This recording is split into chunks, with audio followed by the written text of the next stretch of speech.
Da da da! What's my good cheer? Welcome, everybody.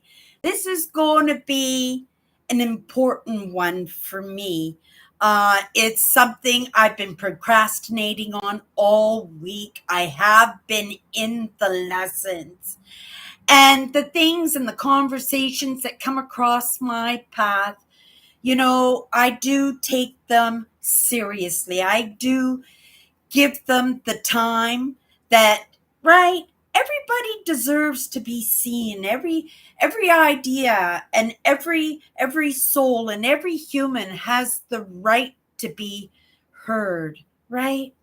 And lots of times we go about our days to days and we don't even give it any consideration as to the person that we're walking across the sidewalk. And you can't even lift your head up and smile. When I was a kid, we walked down the sidewalks, we said good morning, good afternoon, good evening. Sometimes we stopped and talked, but it was just out of that common courtesy, just to give somebody that recognition, because sometimes that's all it takes, right? We talk about those invisible people, you know. And when we talk about influence, this is the word that we had this week. And the lessons that have come across my path have been heavy, right? Because it makes me reflect on what I'm doing on these platforms, why I've got my teeth into some of these subjects, why I won't let some things go when I know it would be much more comfortable for me. It would be much more easier for me. And maybe in the end, right, somebody would reward me or something would reward me for, right, not stirring the pot, right? Talk about ride the waves all the time. But what about stirring, right? Making those waves happen, creating our own storms, creating our own hiccups, creating our own obstacles, right? I am definitely the evidence for that. You can go back into content going back 10 years. This has been a process for me, and I came into this game very, very late, right? Very late.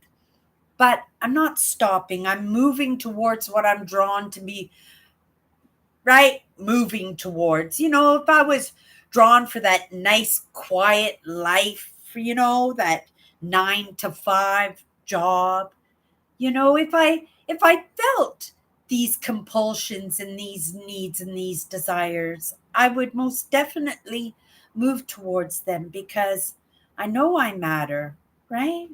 But that's not what Cindy's drawn to.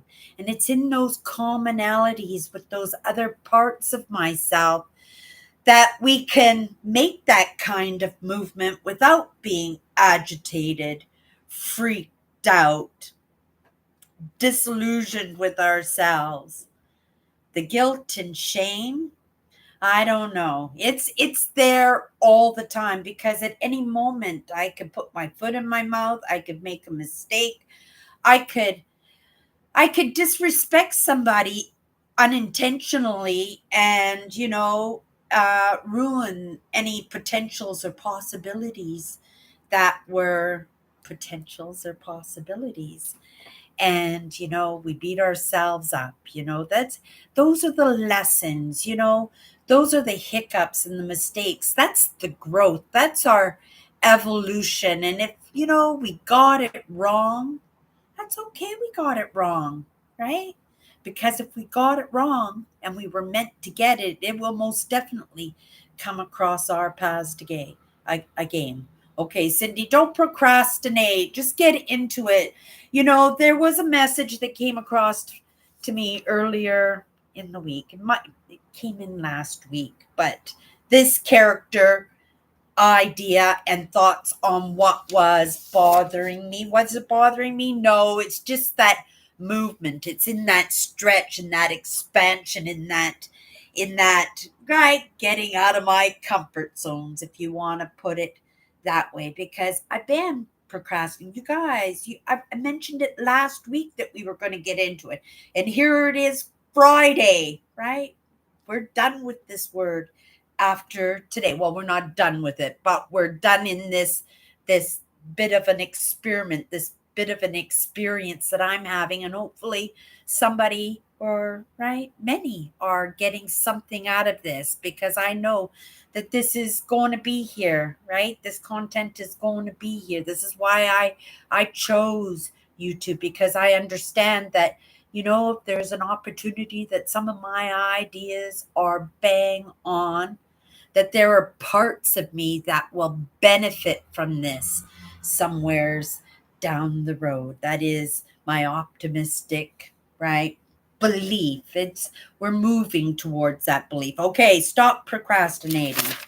This quote, and I had to go look for it before I came live because I've got books and notes here because I'm working on a few different projects at the same time, but I pulled it out and I changed the page.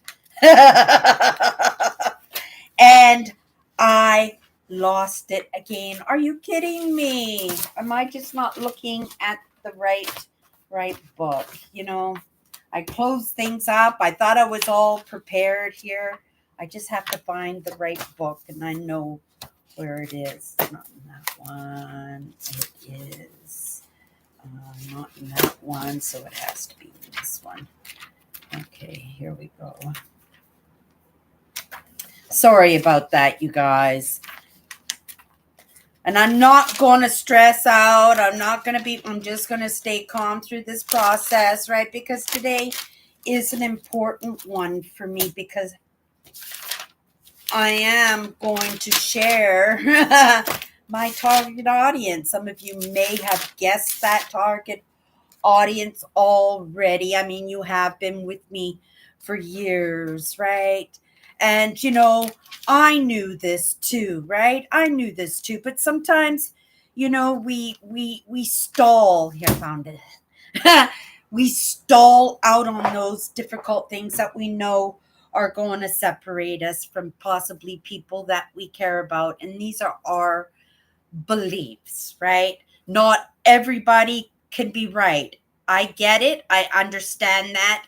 And I'll take that into consideration. And I hope that others take that into consideration in their choices, in their movement. And this message came to me by Rick Rubin. I mentioned it earlier. And what he said is, the best work divides the audience. Divides the audience, right? You can't please everybody. And as a highly sensitive and as an empath, this is what I do, right? I'm trying to keep the seas calm, right? I'm trying not to rock the boat. I'm playing mediator in between the disagreements and the way we all see things differently, right?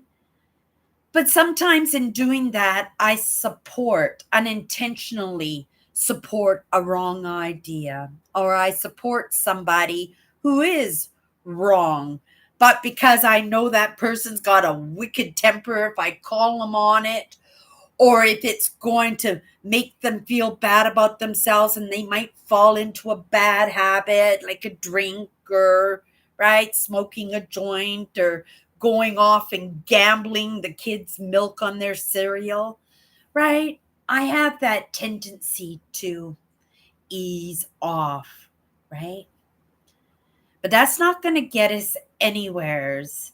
And, I don't think in saying this, it's going to be a big surprise to anybody, because I think everybody for themselves recognizes the truth that we are being asked to assimilate and we are being asked to amalgamate. We are being asked not to reject ourselves, right? It's like a transplant, and you take a bodily organ into yourself. You have to take medications for the rest of your life, or your body will naturally want to spit that out, want to reject that. And for people who have those experiences, you get what I mean there. And a lot of our problems come and stem from the fact that, right, we are rejecting ourselves. I'm rejecting myself. Or maybe I'm on the path to unrejecting myself.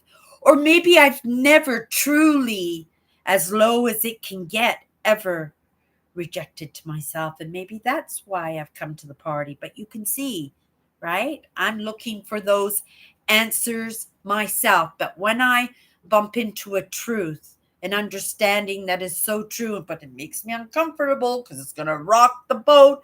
It's going to piss people off. And if I say that word, you know I'm serious, because if you hang out with me for any length of time, you know I'm not a big swearer. And that's probably about as bad as it gets. Andrew. Hello, Andrew. Hello, Andrew. Thank you for popping in. You always pop in on the difficult ones for me, Andrew. You always do.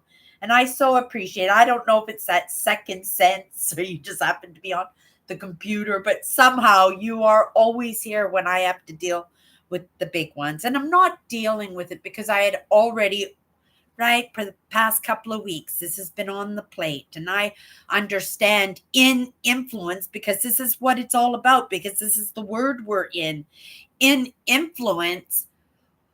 Right? Who am I influencing? I know that influence is on myself in searching out the lessons, but coming onto these platforms and having these difficult discussions and, right, and stirring that pot, right? I'm not that character, but I'm being called to it. And in my own movement, I don't have a choice because this is my movement above anything else, right? This is the quote. It's by a gentleman called Rick Rubin, if you're just coming in late. The best work divides the audience. And this is where I'm getting stuck right now, right? Because I don't want to rock the boat. I don't want to get anybody upset with me. I don't want all those characters that have been friends with me for all these years and we've been getting close to be upset because my beliefs now are contradicting to other people's beliefs.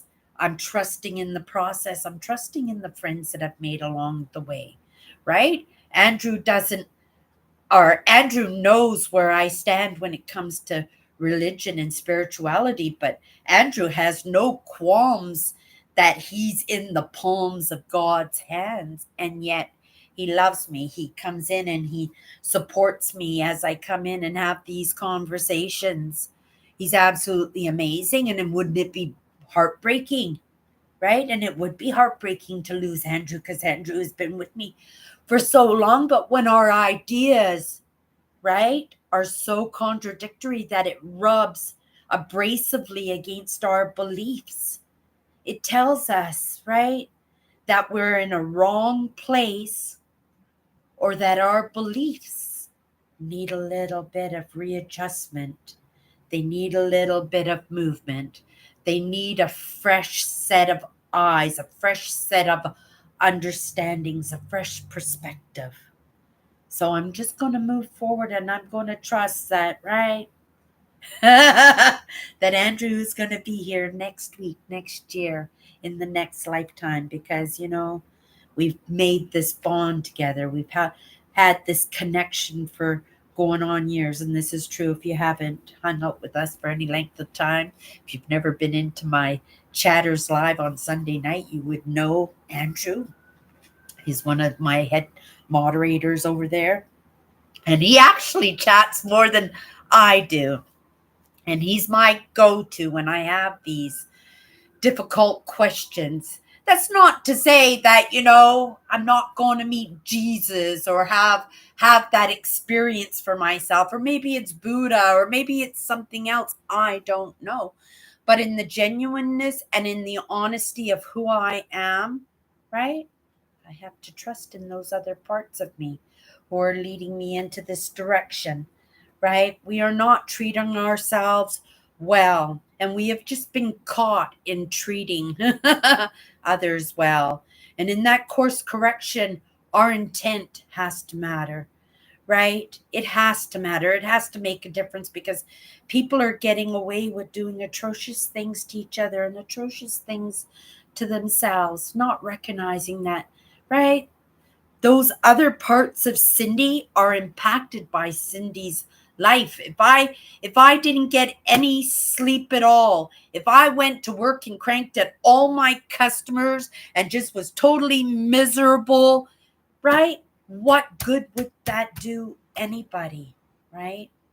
I bring the best of me to the table because I understand that my those other parts of me, right? That movement that I'm making, that impact that I'm making on myself is the same impact that I want to make on others, right? And if that divides us, right? That does divide us because I'm moving forward with that. I'm a human soul, and the humans are having difficulties in their movement. Look around at the world, but we're also in that stage where we can understand. We're not infants. We're not blank slates anymore. We have gotten to the stage where we understand some of this now, right? And if we want to get to the point where we can understand ourselves and understand others, oh my goodness, what could we resolve in the way of, right, infrastructure, food inadequacies, right, mental and health, right, taking into consideration our emotional, mental, right, and physical well-being is equally as important because all parts of us use all parts of all of that, whether we know it or not. And that's the idea.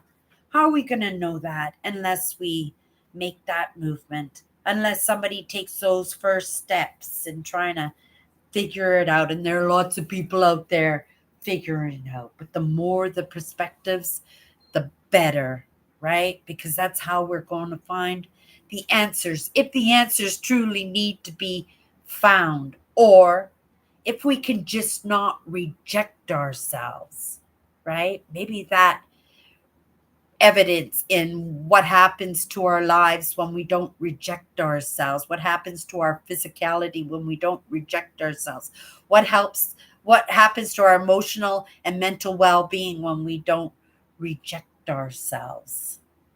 That will be the evidence to lead us into tackling the big one, right? Which is not rejecting others, right? Going to be the example for the very best that I can do. I think I'm off to a good start if I didn't scare Andrew away. But if I did, I wish him well, and I know he would wish me well in whatever I had to partake in, right? Oh, you're amazing. I love you, Andrew. You're such a good friend, right? And it's gonna freak me out if you ever send me a picture of you because I have an image of you in my mind already, and it is so magnificent. And if you even just sent me a picture of what you really look like, I bet you would even look even more magnificent. Okay, you guys, I gotta leave it at that. We'll be back on Monday with our 45th word. We're getting close to the end of this project, you guys. 45th word out of our 54 powerful words deck. And if you want to come in tomorrow, it's show and tell on Chatters Live. You can come in and have a conversation and meet Andrew and meet the rest of the crew who was absolutely amazing. And other than that, I'll be back tomorrow, but I'll be on Instagram. So if you catch me on Instagram, if you don't, right, there are other options. Go check out my main page and see some of the other stuff that we bring to the table. Everybody, have a great day. Have a great day, Andrew. And everybody, you get home tonight, put your feet up, right? Treat yourself well. Okay, you guys. It's my good chair.